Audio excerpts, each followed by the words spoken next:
Jack Benny's show was really quite easy to do. I'm talking now from the actor's standpoint. Obviously, the writing was meticulous. Jack honed a lot of that writing. He sat with the writers a great deal. If it came down to a rock-bottom decision as to a joke in or out, it would be very often Jack's decision that made that happen. But for an actor, it was a very simple show to do. You'd go in, we'll say on Saturday, you'd read through once. Just sit down, read the script straight through, get up and leave, and you'd come back in on Sunday. You'd read once around the table, go and read it once on the mic, and that's all until showtime. Just that easy to do. So the whole thing was really right in there with the writing. It was that, and also that Jack knew his people, and they wrote for those people. Jack had a great thing that I don't think any other comic in the business had. If you were to pick up a Jack Benny script and read it, you'd say, well, wait a minute, where are Mr. Benny's jokes? Because Jack didn't do jokes.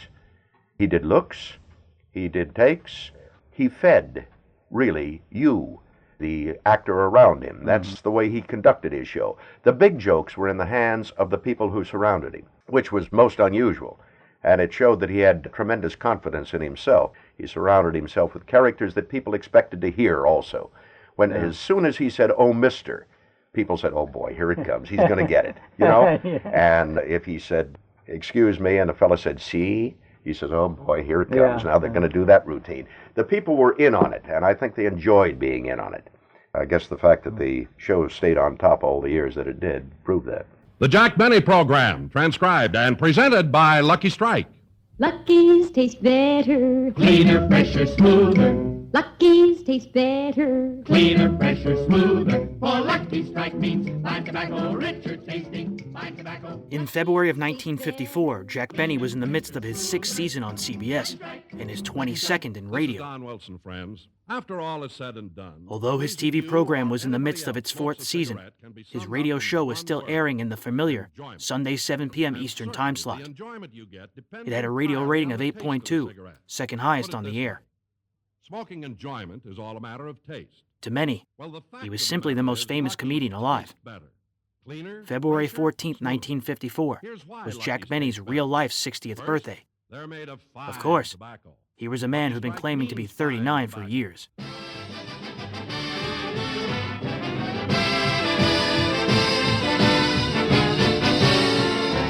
The Lucky Strike Program, starring Jack Benny, with Mary Livingston, Rochester, Dennis Day, Bob Crosby, and yours truly, Don Wilson.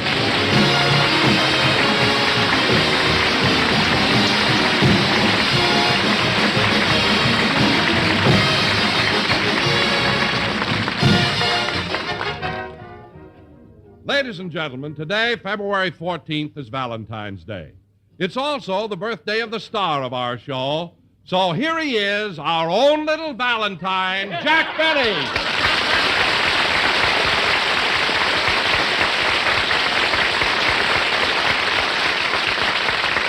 Thank you. Hello again. This is Jack Benny talking. And, Don, that was very nice of you to remember my birthday. How did you ever think of it? Well, Jack, a strange thing happened last night. I ate at that Chinese restaurant you recommended. Uh-huh. And I broke open one of those rice fortune cakes. Uh-huh. And a little paper said, "'Tis better to give than to receive, and Sunday is Jack Benny's birthday." Mm-hmm. Well, what did you bring me for a present, Don? Well, it was too late to go shopping, so I brought you a pocket full of fried rice. Too late to go shopping. I told you to have lunch there, not dinner. Anyway, Don, I'll take the rice. There's a friend of mine getting married Wednesday. Jack, you can't throw this rice. It's fried. So's my friend. It's Remley.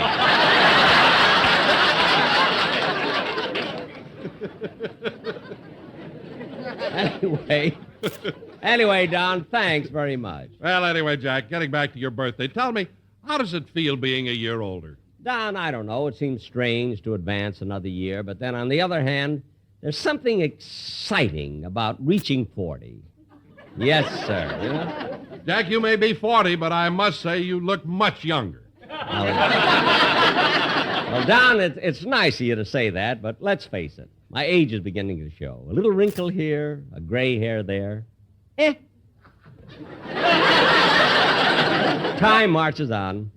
Now, let's get on with the program. Oh, wait a minute, Jack. Before we get into the show, I have a little surprise for you. A surprise, Don? Yeah, the whole audience is going to join in. All right, everybody. Happy birthday to you. Happy birthday to you. Happy birthday, Jack Benny. Happy birthday to you.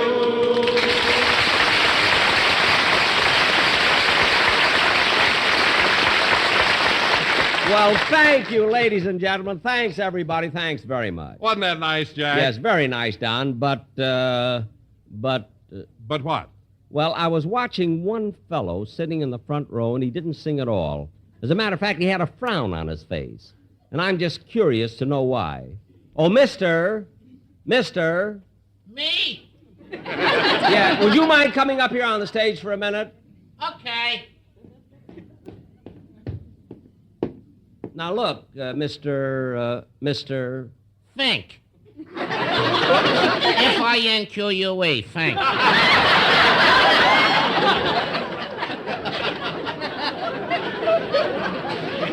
Oh, well, Mr. Fink, I'm just curious to know, you were the only one who didn't sing Happy Birthday to me. Why was that? Do you sing to me on my birthday?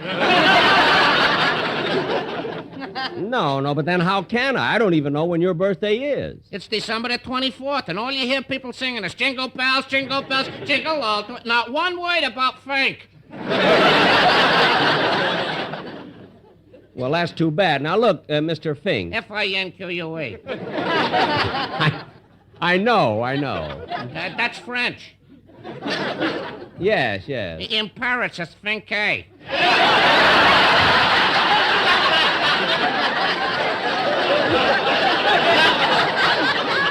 Well, you certainly are.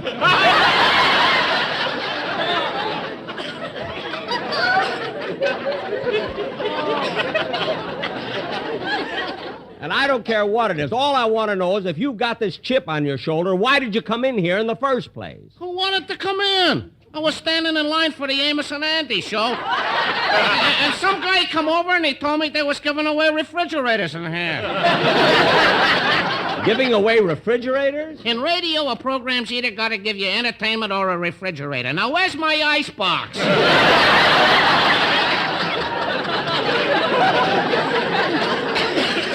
You're not getting an icebox, so go sit down. Okay. 12 programs this week. I still ain't got a stick of furniture.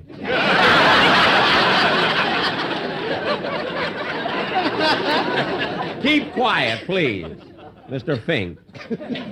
Now, Don, regardless of what just happened, Oh, hello, Dennis. You're just in time for your song. Oh, I'd have been here sooner, but on the way down, I had to stop off at our family doctor's office and punch him in the nose. You punched your doctor in the nose? He had it coming. My mother told me what he did. What? Well, when I was born, for no reason at all, he slapped me.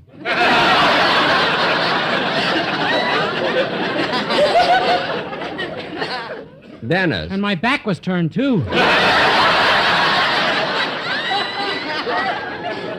Dennis, never mind that silly talk. Let's have your song. Okay, Mr. Benny, but first, congratulations on your birthday. Oh, well, it's awfully sweet of you to remember it, kid. I never would have thought of it if you hadn't given me that ticket to the burlesque show last night. Never mind, Dennis. What'd the burlesque show have to do with it? Well, a girl came out to do a dance, her bubble broke, and a sign fell out saying, Sunday is Jack Benny's birthday.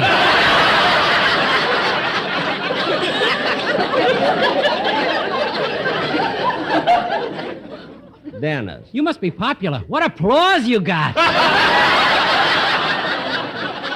All right. They whistled and everything. Dennis, what a fuss over a man's birthday. Look, Dennis, you found out it was my birthday. That's all that matters. Now, come on, let's have your song. Okay.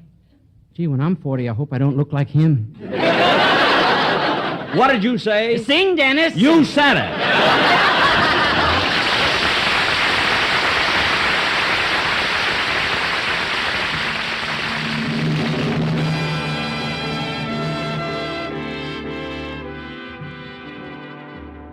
I remember one script where I went over to Jack Benny's house and I sang the song, which I usually had to do every week.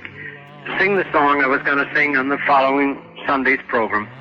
And I went over there and I sang the song, and after I had sung it, Jack says, Dennis, that'll be fine. And I said, well, thank you, Mr. Benny, and I got to go now. And he showed me to the door. And as I was about to leave, I turned and I said, goodbye, Mr. Benny, and have a nice trip. I left, of course. He went upstairs, and he was halfway through packing before he realized he wasn't going anywhere. You know, these are the silly type of things.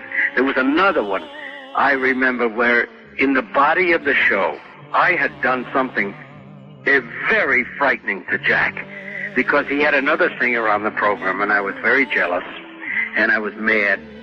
So what I was doing, I was hiding in the bushes in his home at Beverly Hills, and I was throwing rocks with notes attached through the window.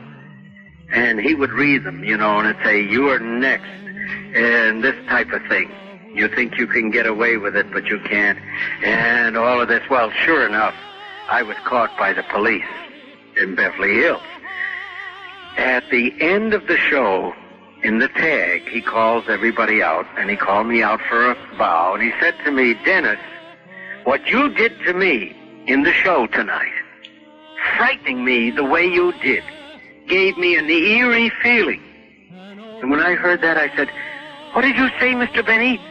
He says, what you did to me gave me an eerie feeling. And I said, gee, Mr. Benny, that's where I was born. He said, oh, Erie, Pennsylvania? I said, no, Feeling, West Virginia. Now, that's a lousy joke, but I could get away with it. That's not really a bad character joke. that I played. It's not that bad a joke, actually. Yeah.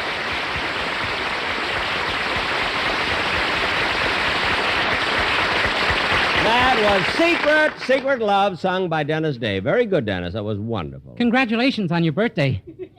Dennis, you congratulated me already. Forget it. I tried, but I can't get that bubble dancer out of my mind. Force yourself. Well, you know, Mr. Benny, it must be nice to have your birthday come on Valentine's Day. Yes, kid, but there's only one thing against it. Yeah? I mean, so many famous people were born in the month of February. Longfellow, Lincoln, Washington. It makes it hard for me to be outstanding. I can imagine. Of course, I don't want you to think for a minute that I'm comparing myself to a man like Washington. Why not? He wore a wig, too.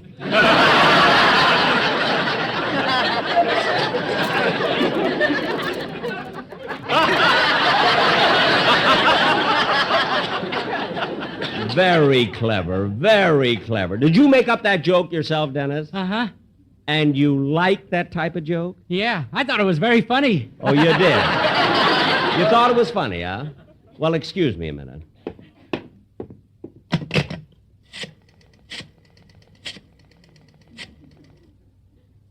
Hello? Kenny Baker?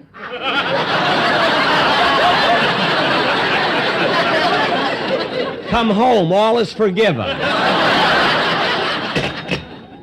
You better watch it, Dennis. Another gag like that, and you'll only have one show. And another thing. Say, Jack. Yes, Bob? Well, look, I didn't want to interrupt anything, but I've got a little present for you from the boys in the band. Oh, well, this is really too much. To think that the boys in your orchestra would remember my birthday. I mean, with all their other worries and responsibilities. Well, Remley was the one. Oh, Remley, huh? Uh-huh. Funny thing happened. Last night, Frankie was in a bar, and he happened to look up, and he saw a little sign that said, tomorrow is Jack Benny's birthday. Bob, that was written on the ceiling? No, under the table. I put it there on purpose. I knew he'd see it. Anyway, Jack, all the boys chipped in, and they appointed Bagby, the piano player, to go out and buy you a plaque. And they asked me to present it to you. So, Jack, on behalf of the boys in the orchestra, here you are. Well, that's very nice of them. Gee, it's a fancy plaque, too. Let me read the inscription. To Herman Heffelfinger, champion bowler, Anthracite Miners Tournament.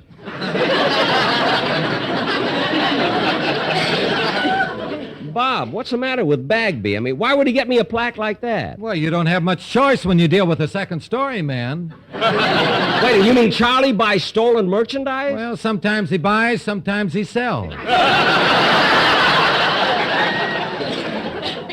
I can't understand Bagby. There's so many decent, honest businessmen around. Why does Charlie have to buy from a burglar? He gives green stamps. Well, Bob, I'm not accepting a hot plaque. Happy birthday, Mr. Benny. Huh? That bubble dancer's driving me nuts. Dennis, go sit down. Now, let's get on with the program. Oh, say, Jack, before you go any further, I think it's time for a song by the quartet. Oh, yes, that's right. Are the sportsmen here? Yeah. Come on in, fellas. Jack, the boys want to dedicate this number to you on the happy occasion of your birthday because this song's been associated with you for years. Well, that's very nice, Don. And, Jack, there's a part in it where you play the violin right at the opening. Oh, Don, do I have to? No. Well, I'm going to. It's my birthday. Now, wait till I get the music stand up here. Say, Bob, can I get a violin from one of the boys in the band? Well, I don't know about a violin, but Bagby will make you a good deal on a hot Cadillac. I don't want that. I want a violin. Larry, let me have your violin, will you? Thanks. What a gang in the orchestra. When they say that Remley is playing a steel guitar, you can take that word either way. Where's that violin? All right, Don, I'm ready. You want me to take the opening, huh?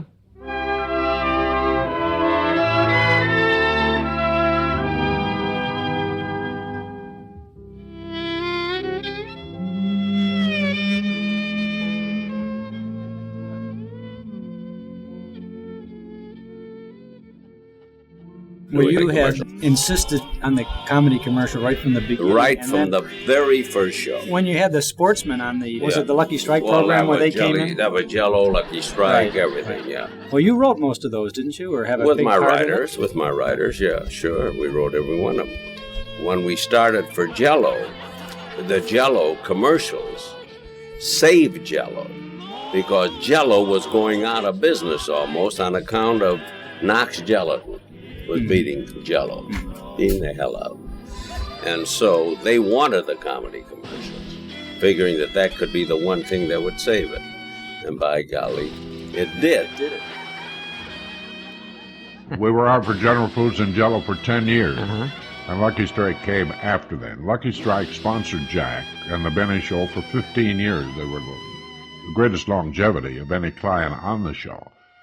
General Foods being 10 years for Jell-O, 15 years for Lucky Strike. It's amazing. You think back, Jack Benny had as his sponsor Jell-O for 10 years and Lucky Strike for 15 years. And today, now here in the 1980s, you're lucky if you get a sponsor to pick up a 30-second commercial during a television special. That's right. No longevity at all. My, how times have changed. Yeah, really have. But you see, the sponsors took pride in the programming in those days. Now, there was always the hue and cry. I'll editorialize for a second here. Good. Always the hue and cry that once they got the network programming out of the hands of the sponsors, the audiences would have better programming. And eventually, through the 50s and the 60s, the programming moved away from the sponsors, who really produced the shows through their advertising agency, or most of them. You got it. To the point where now the networks are producing the shows or paying for the shows to be produced, and the sponsors really don't have any interest in it other than the sheer numbers they're getting out there. Whereas in the old days, and you were there with the Jell-O and with the Lucky Strike thing, I believe that the audience, in their response to the sponsor, fortified the sponsor and kept his interest in presenting that program. I think your analysis is very well taken. I don't think anybody can dispute it. We all agree it's smooth and so pleasant like. Oh yes, the one smoked for me is Lucky Strike.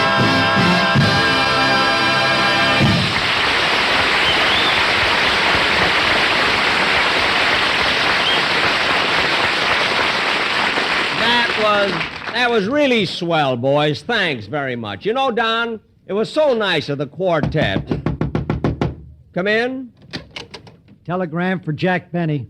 Oh, here I am, boy. Yeah. Here, boy, here's a tip for you. Oh, boy, $1. A whole $1. Thanks, Mr. Benny. I wonder who could be sending me a telegram right in the middle. Come in. Excuse me, Mr. Benny. What do you want now? I forgot my bicycle. You didn't forget it. I bought it.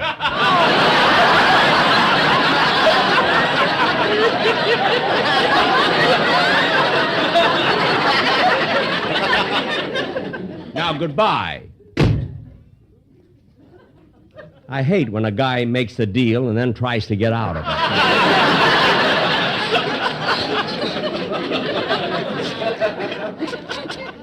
Gee, the telegram's from my sister, Florence. Oh, what did she say? She says, Dear Jack, I've been listening to your program, and I thought I should send you this wire immediately. You're not 40 years old today. You're actually... Oh, no. No, this can't be. This is awful. Well, Jack, how old does your sister say you are today? 39.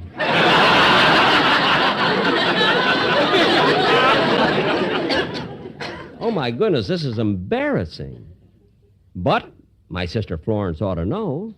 I guess instead of being born in 1914, it was 1915. I'm going to call Rochester and have him look at my birth certificate. My sister Florence says I'm 39, and I think I'm 40. I got to find out. Say, Mabel. What is it, Gertrude? Mr. Benny's line is flashing. Yeah, I wonder what Collier's cover girl wants now. I'll plug in and find out. Yes, Mr. Benny. I'll call your house immediately. He wants I should get him Rochester. Well, be nice to him. You know, today's his birthday. It is? How did you find out? Dial Ulrich 8900. Yeah, but how did you... Dial. Okay.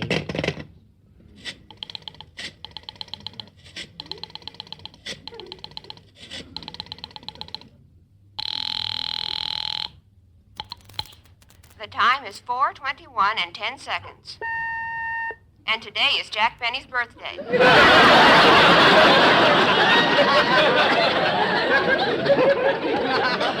time is 4:21 and 20 seconds. His shirt size is 15 and a half. The time is... How do you like that? Imagine Benny having his birthday announced on the telephone. How does he get away with it? He used to be a personal friend of Alexander Graham Bell. See? But with all the advertising, he must be getting a lot of gifts. I can imagine. What did you send him? A beautiful calfskin glove. One glove? Why in the world would you give him only one glove? That's all he needs. He never takes his right hand out of his pocket.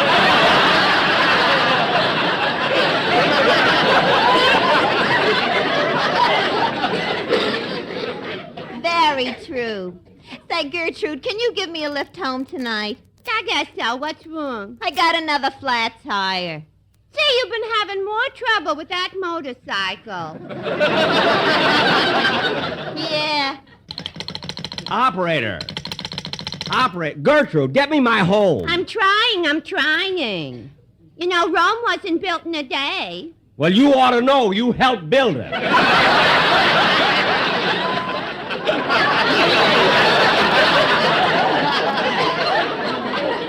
Well, thank you, Julius Caesar.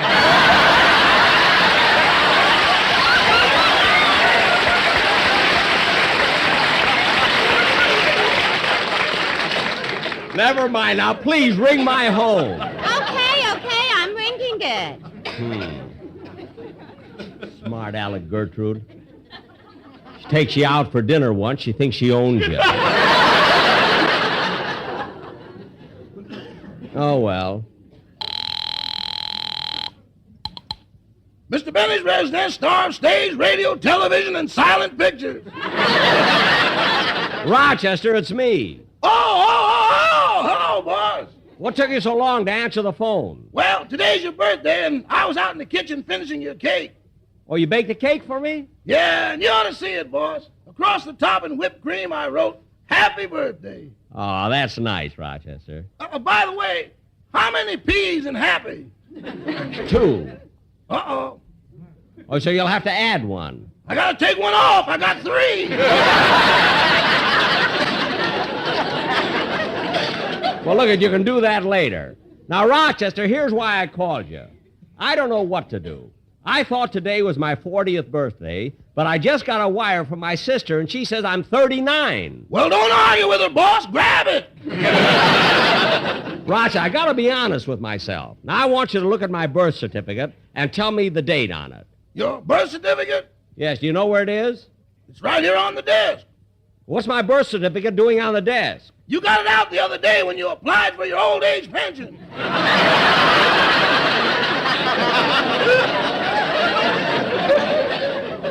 Oh, I just did that for a gag. Well, they must be laughing. Your first check came today.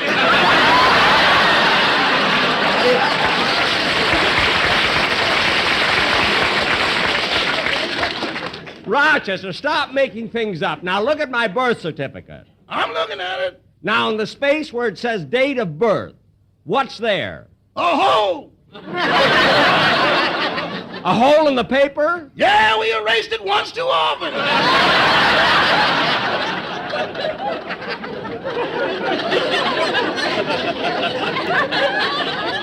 Oh, well, then there's nothing I can do, and I'll have to take my sister's word for it. I guess so, boss. Your sister must be right. Yep, I guess I'm 39. Well, goodbye, Rochester. Goodbye. Oh, say, boss. What? Aren't we devils? You and me? No, me and your sister.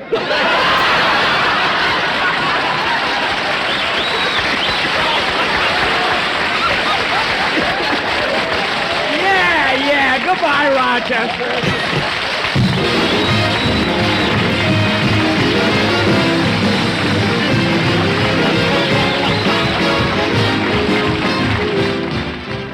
Ladies and gentlemen, I'm not the only one who's celebrating a birthday. Last week, more than 3,300,000 scouts and leaders of the Boy Scouts of America had a candle lighting job on their hands. It was the beginning of Boy Scout Week, and these scouts added the 44th candle to their birthday cake.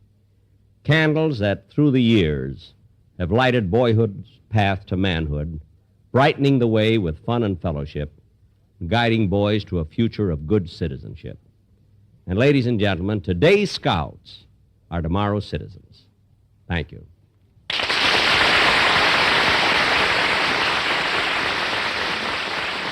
will be back in just a minute. But first, a word to cigarette smokers. Nearly every good comedian has good timing. They couldn't be good without it. Burns has great timing. Ed Wynn had the greatest. Gracie Allen had probably the greatest. She was the great of all time when it came to timing. You have to have real good timing or you can't exist as a comedian. You see, in radio, you could visualize everything yourself. Like my vault scenes were easier to do on radio than in television. Now, the reason my character sustained so many years, like you say, how could things go on and on? I played a character that included all the faults and the frailties of mankind. See, every family had somebody like me. Either they had an uncle who was stingy, or one who thought he was very sexy and he wasn't. So every family has that kind of a person. The different characterizations, you know, we made Phil Harris a sort of a smart alecky guy. He either left a pool room or a bar or a girl. Go lucky, get better taste today.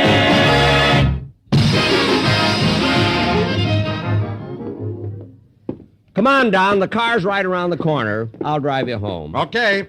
You know, Don, that was a pretty good program we just did, but Hey, Benny! Huh? Oh, it's you, Mr. Fink. Yeah. Hey, don't you know some program I can go on and win a refrigerator? No, I don't. Come on, Don. Well, I'm going to get a refrigerator even if I have to buy one. Well, I don't care.